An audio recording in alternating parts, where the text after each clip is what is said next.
Today, as we study social perception, we'll go from the elements that capture our attention as we perceive people to building impressions of what they're like, to making sense of our social scene.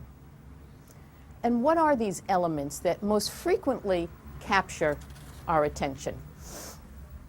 We can look at a host of them, but we're going to be concentrating today on the nonverbal ones, the major visual cues that we use, the face cues that we use, voice cues, and movement cues.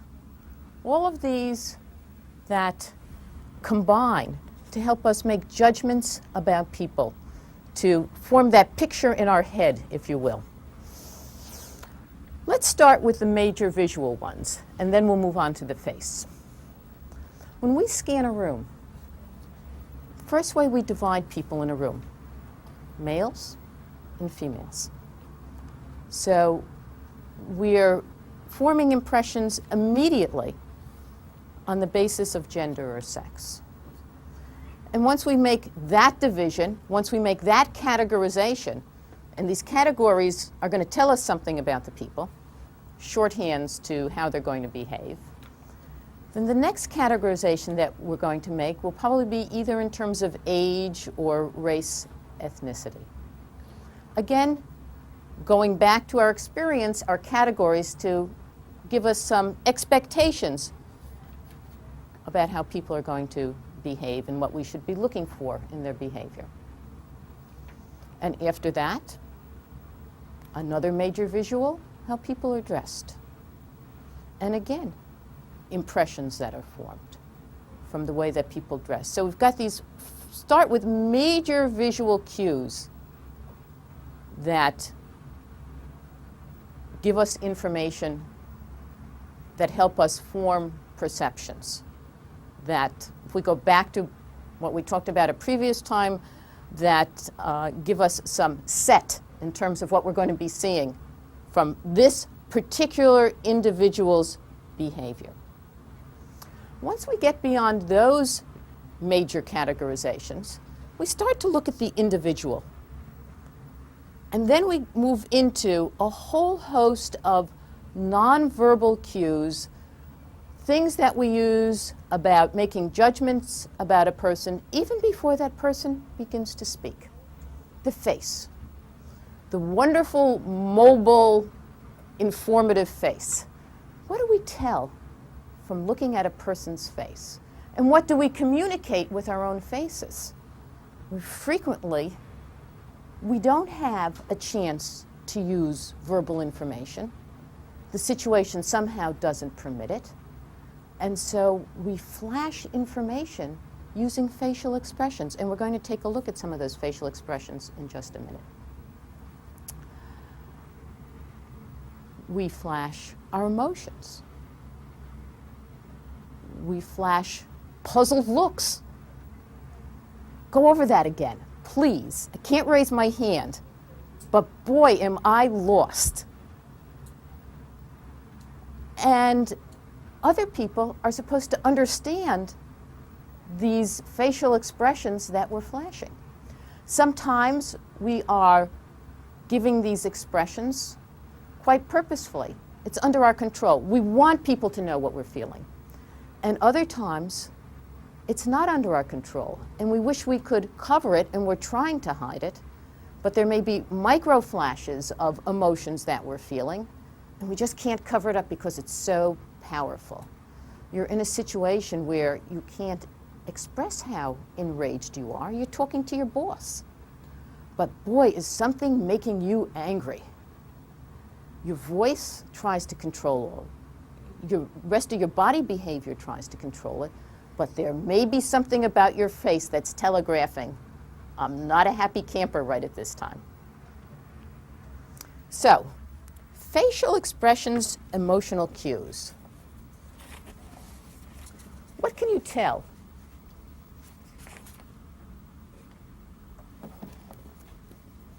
about these faces?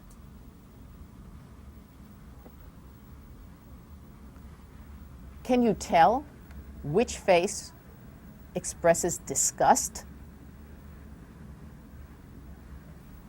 In that grouping, if you had to pick disgust out of one of the 6, top row or bottom row? Bottom row, okay? Left, right, or center? Center, okay? No question. How is it that we're able to recognize it? Uniformly. Nobody here had any question about it. Let's try another one. Suppose we're looking for anger now. We've got disgust out of the way, so it makes it a little easier. Top or bottom row? Top. Left, right, or center? Center. In unison, center. We know anger when we see it, and we know disgust when we see it. And if I were to ask you to make an angry face, or make a face that reflects disgust, you do something relatively similar to what we see up on the screen. Let's go one more time. Happiness. Top or bottom? Top. Okay, and? Okay, the first one. It would be, from a viewer's perspective, the one on the left. Okay, happiness is really easy to understand. Well, what if we got left here? How about fear? Bottom. Bottom? Bottom right. Bottom right. The fearful face. That leaves sadness. Top. Top right. Okay, and the last one, surprise. Okay, and now we've eliminated them so we can see what all of them are. What we've got here are a series of photographs that were developed by a researcher named Ekman, as he studied emotional expressions around the world. And what he found is that there seemed to be 6 basic emotional expressions that we have, could well be hardwired in, because these expressions can be recognized, whether they're shown to someone here in the US, in New Jersey, in Newark, or whether they're shown to someone off in Borneo, or someone off in Malaysia. Wherever we go, Western Europe, they're recognized around the world. And we can similarly do the same, recognize expressions from people from other cultures when we're working with these 6 basic expressions. So we're able to flash emotions to people, and it has good value to us because it's important for other people to know how we're feeling so they can respond appropriately to our behavior. But we find some interesting variations between men and women. No surprise here.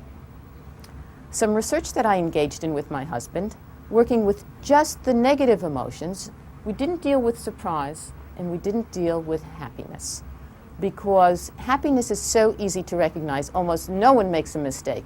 A smile is a smile is a smile is a smile the world around. And surprise, that wide open look to the face, again, we put aside. We're really interested in the negative emotions. What can we tell when people flash us negative emotions?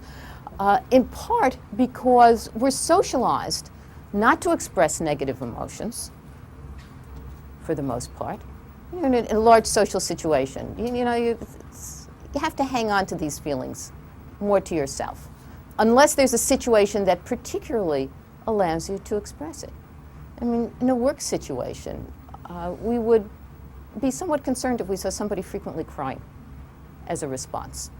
We'd think perhaps not a mature response, or perhaps this person is somehow clinically depressed.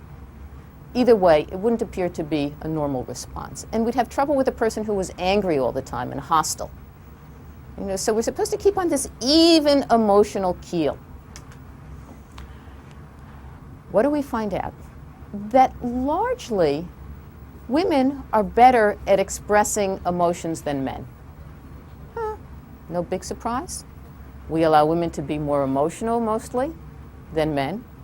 We probably encourage women, reward women for expressing emotions more than we reward men for expressing emotions. except for one emotion, which I now call the anomalous, the different emotion.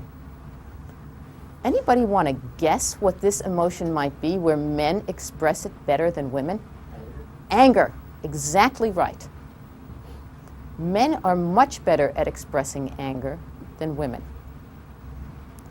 Is it something that's nature, or is it something that's nurture, or is it a combination of both? You could argue either way. And we have no solid answer in all of this, except to say that men do a better job of making angry faces than women do. Consequences of this in any social situation. Women who think that they are flashing angry faces may be misread, especially by men, because men do a particularly lousy job of reading women's expressions of anger. Must confuse them. Or maybe it's the old phrase, gee, you're cute when you're angry. Or maybe we're using other cues for when women are angry. They're better at using voice channels than face channels. But it can present some perhaps confusing social situations. And we add to this the fact that women especially want men to know when they're angry. It's important for them to know when they're angry. So, variations in emotional expressions. Besides emotions, what else can we read off faces? What are the frequent things that we look for when we judge a face? Well, another frequent element is something we call attractiveness. Common consensus on attractiveness, that's all. We sort of know attractive when we see it. We agree that someone is attractive or not attractive. But there too, interesting consequences in terms of impressions and behavior. We like attractive faces, generally speaking. And we often think that people who are attractive are more competent.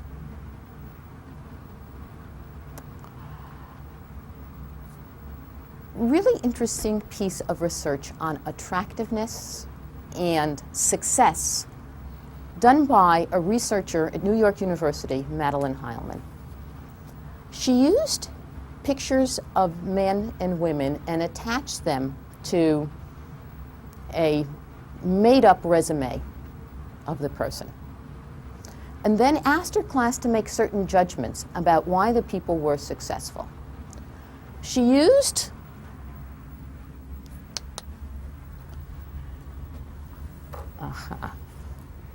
pictures, if we do this, of people who were judged to be more attractive, men and women. Okay, and also of those who were less attractive.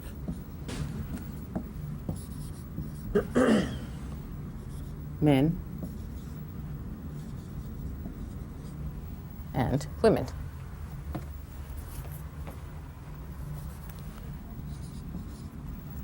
And then she asked for judgments about the reasons for this success. Was it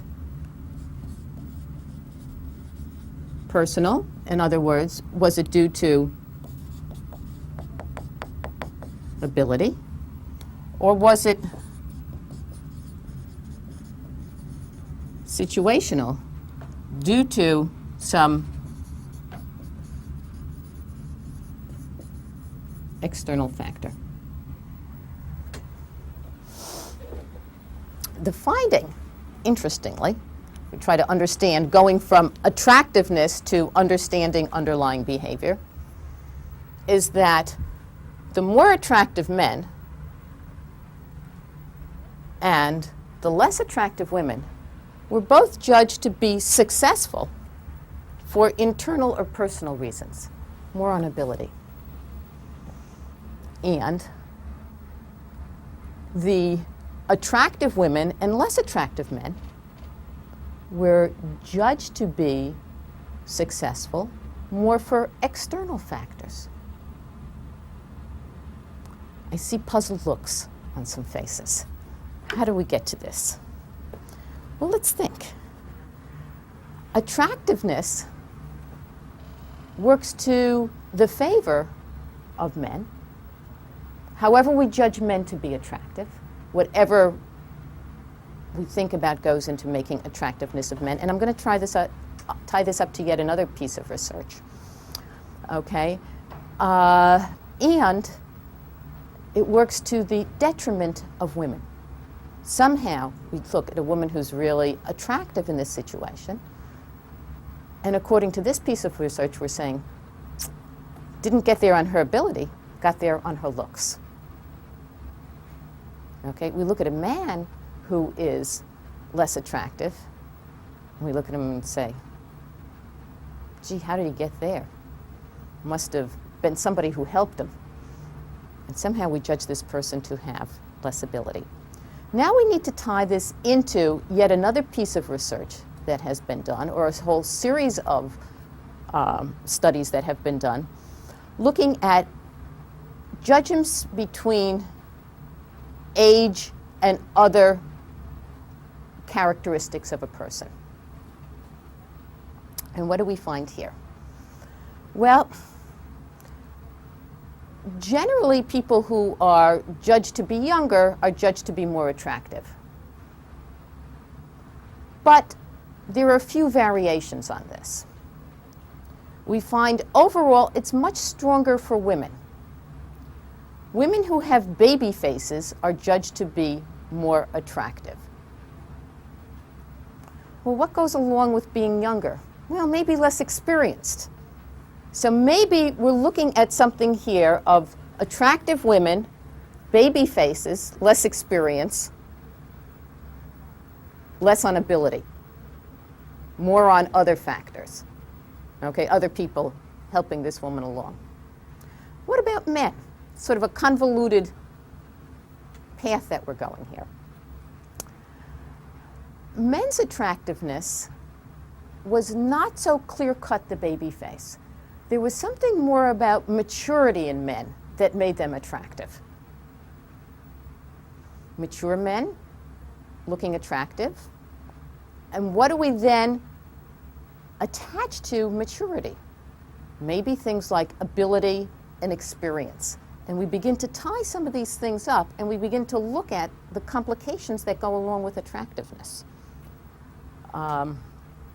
So we read things into people in a convoluted way, just on how we judge their attractiveness. And it has consequences. It has consequences for who's ever going to be a manager, and has consequences certainly for the person in a situation. So attractiveness is something. We also judge trustworthiness when we look at a face. This is a toughie. Important for us because we need to be able to trust individuals in everyday interactions. And surely as a manager, you're going to want to be able to trust your employees. How do we judge something called trustworthiness or faces? And yet we do it all the time. I'm not saying we're accurate in our judgments. In any of these things in social perception, accuracy is a different issue from the impressions that we get. You know an honest face when you run across it? Do you know a dishonest face? What cues would we look for in the dishonest face, the face that we're less likely to trust? Would we focus on the eyes? Would we focus on the mouth? Anybody have any guesses? Eyes, we see, and eyes do count. But again, some research I engaged in, again, my husband George Rotter, tells us that the mouth, which is even more movable, becomes more important. It's a combination of both. It's eyes and mouth. I know we have a phrase out there where we talk about the shifty-eyed individual. We always think the person we can't trust is the person we can't look straight in the eye. Okay, or can't look us straight in the eye. On the other hand, The best con artist out there is going to give us the warmest handshake and is going to engage our gaze longer than anybody else. And we'll be fooled. And that's why we call them con artists, because they work, they do con us. But it's important because we continue to make these interpretations. How do we use the mouth in gauging trustworthiness? It's that old smile. From the time we are really young, we learn to trust people who smile at us. The smile. It's a sense of approval. Somebody's not going to yell at us. We can be open to the smiling person. We can be more relaxed around the smiling person. Smiling person does not put us on the defensive. And as long as we're not talking about a grin, a forced grin, but we're talking about the natural smile that leads us to trust individuals. Politicians, by the way, if they don't have good natural smiles, should work with a smiling coach, I suppose, or a dramatic coach to help them become relaxed in terms of smiling. And eye gaze also counts. We're looking for an eye gaze that's straight ahead, especially for men. Okay, for women, our research told us a little bit off to the side, a little bit. Perhaps the woman who gazes very forcefully in a social situation is maybe interpreted as being something else, maybe coming on too strong, too dominant in the social situation. So we're more likely to see the one who is perhaps fulfilling the expected social role of being a little less dominant, eyes off a little bit, but not way off to the side. As we come into the election season, and you see photos flashed up on the TV of opponents, look at those faces and see if they've captured the expression of their opponent that makes the opponent look as if you wouldn't buy the proverbial used car from this person. They're going to look probably to flash up expressions which would lead us to have misgivings about the individual in terms of trustworthiness. But important. I mean, you can think of a lot of careers where you need to read trustworthiness of people on a very regular basis. If you're in hiring, you need to be able to do it. If you're going to be a policeman, you better be able to do it because you're going to be taking testimony all the time. Now, what I'm talking about doesn't necessarily mean that people are going to make accurate judgments. Accuracy left out of this. We're probably better able to judge accuracy from other nonverbal cues and not the face, if we're dealing with accuracy. And we'll go into those cues. As a matter of fact, we will go into those cues right now as we take a look at various voice cues. Listening to a person's voice. What can you read off a person's voice in terms of characteristics of that person? First, Enthusiasm? Sure, enthusiasm, but if we go back to our major things, the first split that we're usually going to make when we hear just the voice, male, female. You can tell if the voice is a male or a female, usually. Sometimes, indeed, we get confused, but that's clear. We can often tell within what very wide categories something about a person's age. There's something that happens to the quality of voice as people get older that indicates, signals to us that this is an older person. And we also usually know a very young person. Occasionally, we get confused on the telephone, and we attribute an older person's voice to a younger person. The phone call you've made where you thought you were talking to the child and you're talking to the parent. A little embarrassing. We get over those kinds of things, so we do make mistakes. Age. And then there are a whole range of emotions that we can read. We can tell from listening to a person's voice. We've heard enthusiasm. And the enthusiastic voice has a different quality to it than the depressed voice. If someone is depressed, chances are they'll speak a lot slower, and there'll be a certain flatness to the voice. The enthusiastic or the excited person starts to talk a lot more rapidly, And the voice may even go up. And so you know the difference. Generally speaking, those voices that we judge to be more attractive are going to speak somewhat more rapidly than those that are very slow. As a matter of fact, if I slow the pace of my talking, I'll make you very annoyed. We don't like that. We like things to come at a somewhat more rapid pace, not too rapid. So we have then emotions which we can tell from voices. Sometimes we can tell the health of a person. We know the quality of their voice when they're healthy. If they've got, sort of a raspy laryngitis, we know that. Or there may be something else that signals that they're not up to snuff. It's not as strong a voice. Sometimes people have weak voices. And so something else that we're able to tell about people. And then, of course, all those regional accents that people have. We all speak normally. It's other people who have accents. We don't have accents. We don't hear our own accents. So something else that we tell. And from the quality of voice and how people present themselves, and whether they use a lot of vocalics. What are these things called vocalics? You see, in terms of talking. We may even begin to read off certain traits like intelligence. So lots of judgments that we make just listening to a person and the quality of the person's voice. And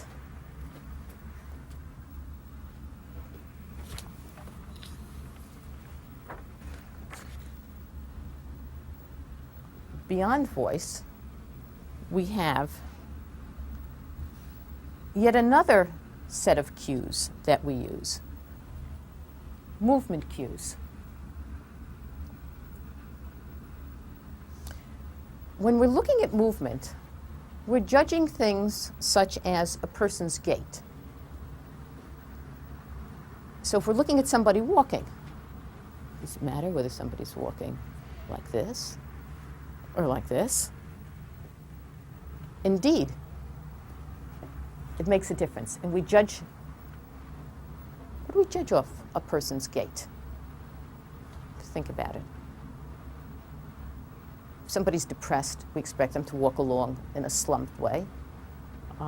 If they're excited, they might be walking hurriedly. What about social status? A certain dominance and regalness.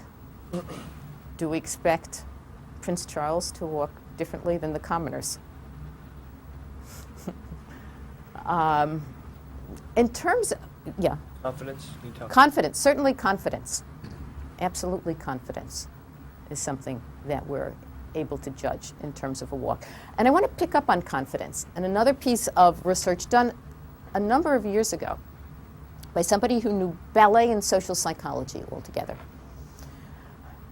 There is a way in ballet of coding movements that's used so that you can teach people ballet. And this system for coding movements was used to watch people walking in Manhattan. And they coded the way people walked. They then showed variations in people walking to people who were known to have engaged in mugging. Okay? So here we've got, I guess it was carried out at one of the prisons. They showed them and they said, okay, look at these. Which is the one that you'd more likely attack? Is there something in a walk that tells you that this is going to be an easier victim than another person? And the answer was absolutely. And there was a similarity in what they picked out. It partly had to do with confidence, and it partly had to do with, strangely enough, something called Lateral movement or contralateral movement, something we never ever think about when we're walking. But most of us walk, I hope I get this right on camera, okay, are using contralateral movement, in other words, opposite hand and foot, okay? That's typical. For some reason, these prisoners who had histories of mugging picked out their likely mugging victims as people who were not using contralateral movement, okay, but were going like this. And I don't know what that signals to a person, but it signals something different in behavior. Okay, now when you go out of here and you start to walk, you're going to look at your hands and feet, and then you're going to have trouble walking, trying to decide whether you're using lateral or contralateral movement. Okay. But we signal a number of things. So gait says something in terms of movement. Posture says something. We can have that puzzled look. That look, I'm puzzled. Okay? You can have the attentive look in posture, body forward. You can have the bored look. We signal these things with posture. A number of things that we're reading out in terms of how people position themselves. And then finally, in terms of movement cues, among other things, we look at things such as touching in personal space. How close can we get to somebody before both of us start to feel uncomfortable?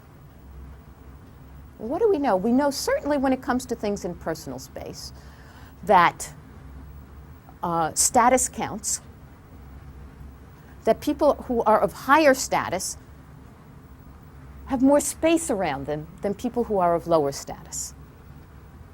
So people who are of higher status can approach us, but we can't so easily approach people of higher status. And we know that it varies by cultures. That, for instance, the people who come from Mediterranean, Middle Eastern, Far Eastern cultures are able to tolerate getting closer to people than those who come from Northern European cultures. More space needed. Don't get too close. That children can get close to anybody. That women can get closer to each other and closer to men than men can get to men, except, of course, when they're playing football. And then it's okay. This is a little, like trivial but interesting example of women getting closer to each other and nobody flicking an eyelash about it. If circumstances required it, for two women to share a bed on a business trip or something like that, but people wouldn't think much about it. But two men to share a bed? We'd have second thoughts, We just don't allow these kinds of things. So that we're using then, we've looked at a whole host. We've gone from the face to the voice to the way we move as a way of forming impressions about people. But the person themselves is not the only thing that contributes to what's going on. What else contributes? Well, the situation, and from the situation, the various schemas that we build.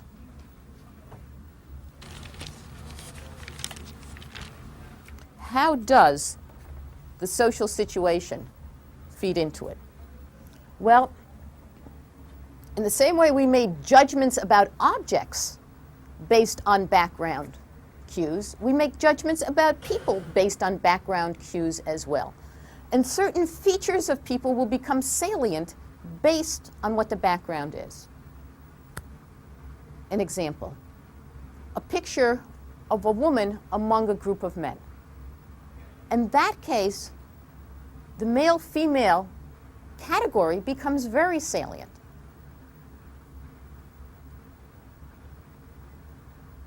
Or, if we reverse it, the picture of a man pushing a baby carriage in a park. Not something that we're used to. It stands out from all the women pushing baby carriages. And so male becomes then an important category. So we're looking at what people are doing in relation to what other people are doing. One person jumping up and down catches our attention, and we look at the one person jumping up and down. We say, what's that person jumping up and down for? But if you've got a bunch of people at a rally in a football stadium all jumping up and down, we make some different judgment about the person. And the jumping up and down doesn't become a particularly salient or important cue or something that we focus on. So the situation provides information for us in terms of the judgments and the perceptions we make and the categories we're going to use.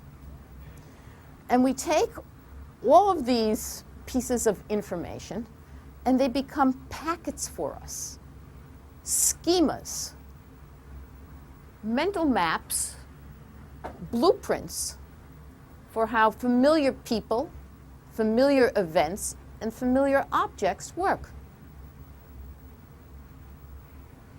We have schemas in our heads for lots of different things. We see in a business situation two men in suits talking. We can't hear what they're saying, but our schemas will guide us as to what they're talking about, even without hearing what they're saying. Our schemas would probably tell us that they're talking about some business issue and not the relative use of Pampers versus some other item, disposable diaper, for the babies. Same situation. Two women talking, business situation. Our schemas, our past history, our expectations of women being more social, more relation-oriented, going to tell us that they're not going to be talking about the latest financial spreadsheet that came out, and that they're either talking about people or they're talking about something personal. Our schemas in the situation. So our schemas guide us along things, and they're going to have us pick up on certain things. And ultimately, where we go next week is we're going to see where our schemas, these mental maps, these blueprints that we have, these packets of information, while often leading us to make correct judgments, can lead us also to make incorrect judgments. We have schemas for how professors behave. And if professors behave somehow in opposition, in contradiction to this, throws our schema off. We don't know whether we now need to incorporate more information into this and say, this is how professors behave, or we need to make a judgment and say, this person is very peculiar for a professor. And I come into a situation with schemas, too, about how students should behave. And usually my expectations are fulfilled. It's rare that they haven't been fulfilled. As a matter of fact, I remember the one instance when it was violated. Years ago, in a graduate class, when a student got so excited and so angry that the entire class got quiet. And we weren't sure what we were going to have to do. I didn't know whether I was going to have to counsel the student out of the classroom. But fortunately, the student got in control of himself. Okay, and I probably didn't surprise anybody when I said himself in this situation, because we already said before that men are better at expressing anger than women. And so it stays with me, because I don't expect students to behave that way. We remember, we focus on when people behave, shall we say, out of role, out of character, out of schema, and we're startled.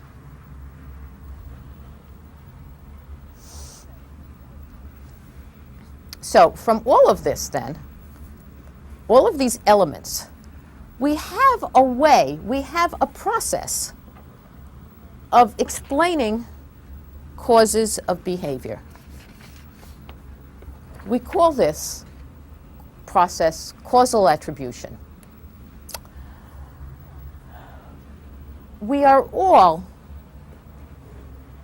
amateur psychologists.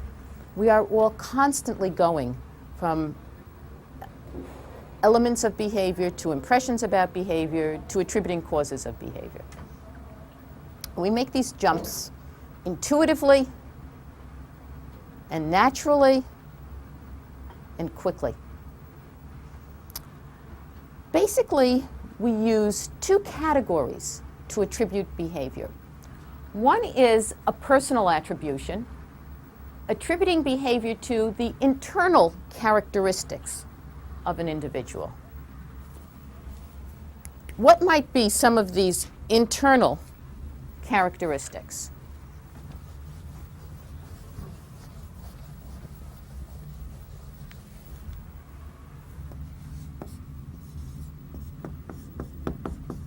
Ability,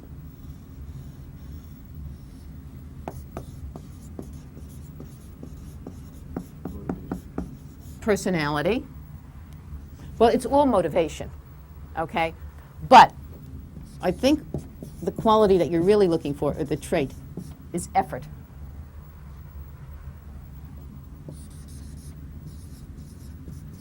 Mood. Okay, all internal qualities that we can look at. And the other grouping would be situational attributions, some external factor. And what are some examples of things that fit into external factors when we're trying to explain somebody's behavior? Got lucky.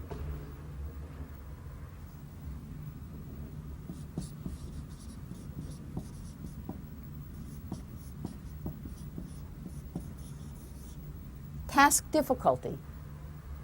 Easy, difficult in terms of explaining it. Anybody could do that? Or it was so hard, nobody could do it.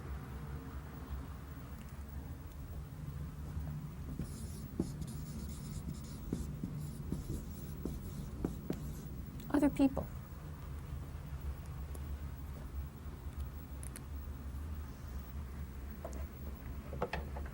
And so as we look at behavior, we're attributing it usually to one or another factor, depending on certain situational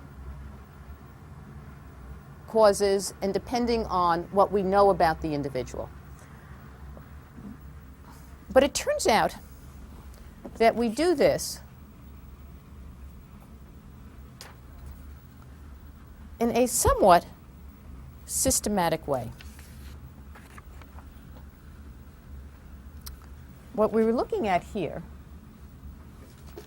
and actually there is a person by the name of Kelly who came up with this. It's Kelly's covariation theory that we're really looking at.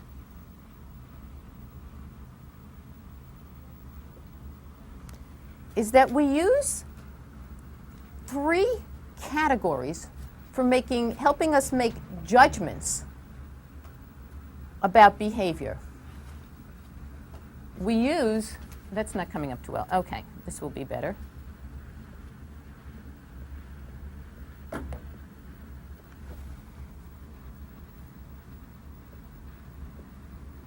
The distinctiveness of behavior. And when we're judging distinctiveness of behavior, we're judging a person's behavior over different situations. If you're trying to judge the distinctiveness of my behavior, you'd have to judge me in my role as professor. You'd have to judge me in some other role, meeting me in the supermarket, seeing me drive a car, seeing me in different situations to get some gauge of distinctiveness, seeing people in varying situations and how they behave. If we're using consensus, then the basis is social comparison. If you're making a judgment about me, how do I behave relative to other professors you know? If I'm making a judgment about you, how do you behave relative to other students that I know? If we're making a judgment about a salesman, how does he behave relative to other salesmen that you know? And finally, when we judge consistency, we're talking about behavior over time. Same situation, different times. How consistent is the behavior? Are we seeing similar behavior, same situation over time? Are we seeing something very unusual? Okay, now given all of those things, how do we go about making attributions? If behavior is highly distinctive, okay, we see this behavior in one particular situation, but we don't see that behavior in any other situation. I seem to be mild and docile when I'm in the classroom, and mild and docile when I'm in the supermarket, but I seem very aggressive when I'm in a car. Okay, then we would judge that there's something external that's causing it. There's something about being in the car that's making me behave that way. It's not the normal me. On the other hand, if my behavior is very non-distinctive, it's very typical in every situation. Every time you see me, I'm mild and docile. And you say, it's part of her personality. She's the mild and docile person. Okay, no distinctiveness to the personality in varying situations. Internal attribute. Consensus, social comparison. If there is high consensus about behavior, a person is behaving the way everybody else in the situation is behaving, then we say the situation must have a strong bearing on how the person is behaving. We see, I don't know, after a football game, everybody running onto the field and tearing down the goalposts. Everybody's doing it. So we're not judging anybody there other than in the situation. We're not thinking that they're going berserk or something like that or running amok. They're behaving the way everybody else is. External the situation. Okay? However, if there is low consensus, only one person is doing it, we begin to think this is crazy. This is really unusual. And so we see it then as being internal. If everybody in the football stadium is wearing, I don't know, some kind of funny hat, then it's caused by the situation and it's external. But if only one person is wearing the hat with, I don't know, the buffalo horns on it or something like that, then we begin to think of this as one individual who's looking for attention, has strong needs for attention. It's the internal cause of behavior. And finally, we get to consistency over time.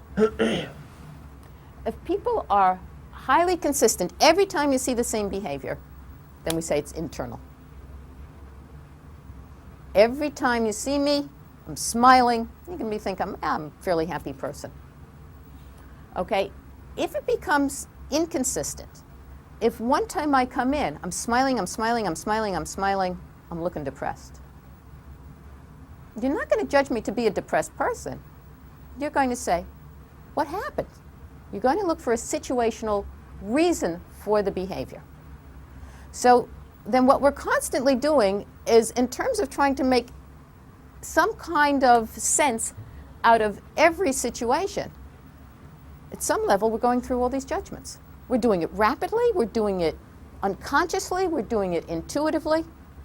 But these are the things that we're relying on to helping us make sense of what's happening to people. Let's try a few examples in terms of making sense. Okay? Suppose we have a person who's raving about a movie. One of your friends just saw, I don't even know what's out there now, I haven't looked at the newspapers lately, some movie, and comes back and absolutely raves about the movie.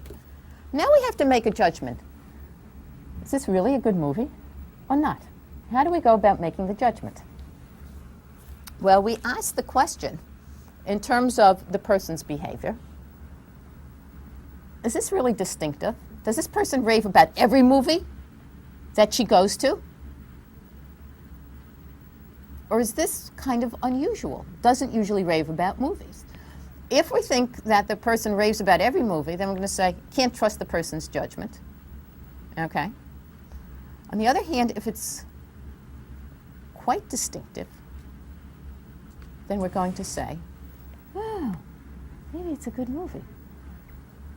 Okay, so we're looking at it over other movies. Okay, consensus. What are other people saying about this movie? Okay?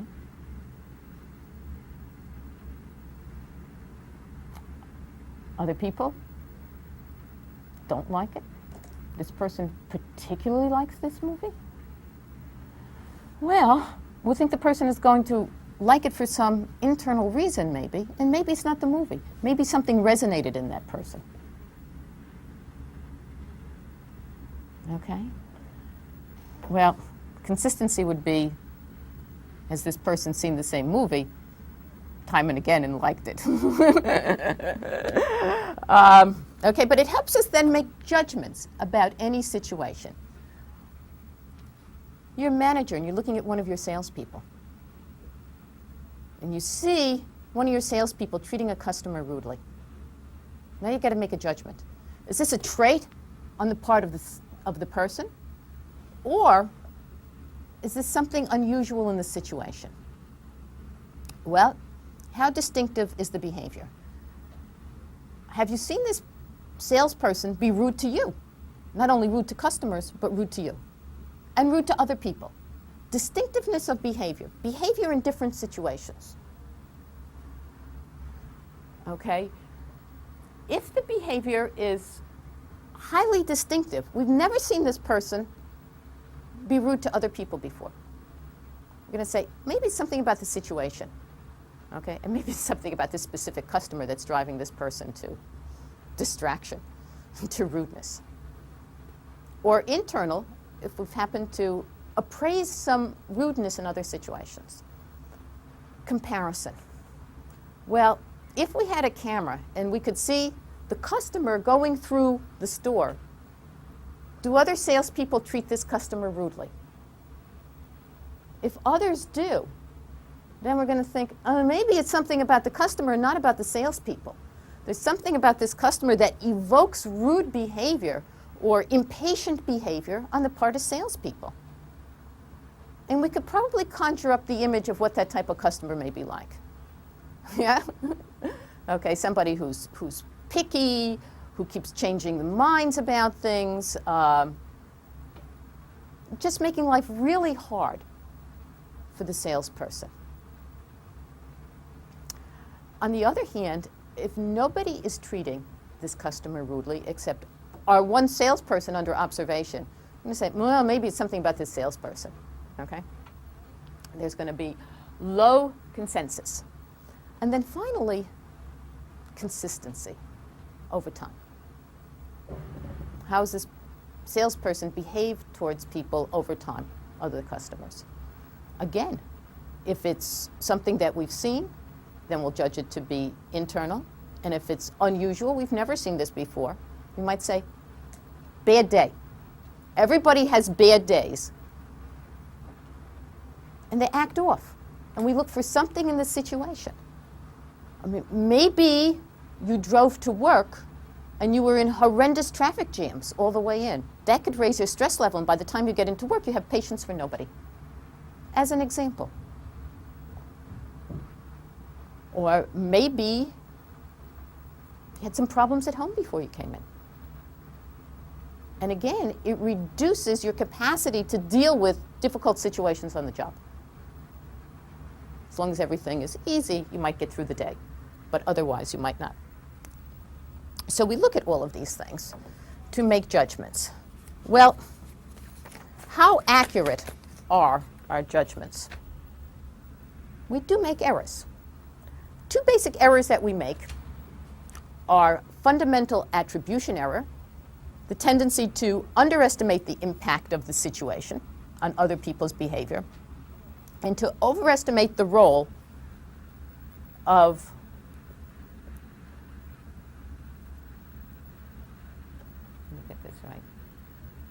overestimate the role of personal causes. When we're judging other people, looking at people and we're making judgments and we're seeing their behavior and we're over-attributing it to those things that I said before, such as personality, ability, effort, mood. I walk out the door, I'm carrying a stack of books, I slip, books go all over. Okay? Everybody smiles and says, "What a klutz. What a clumsy person." Okay? Somebody drops a tray in the cafeteria, everybody claps and roars. And again, the same thing. Attribution to the person.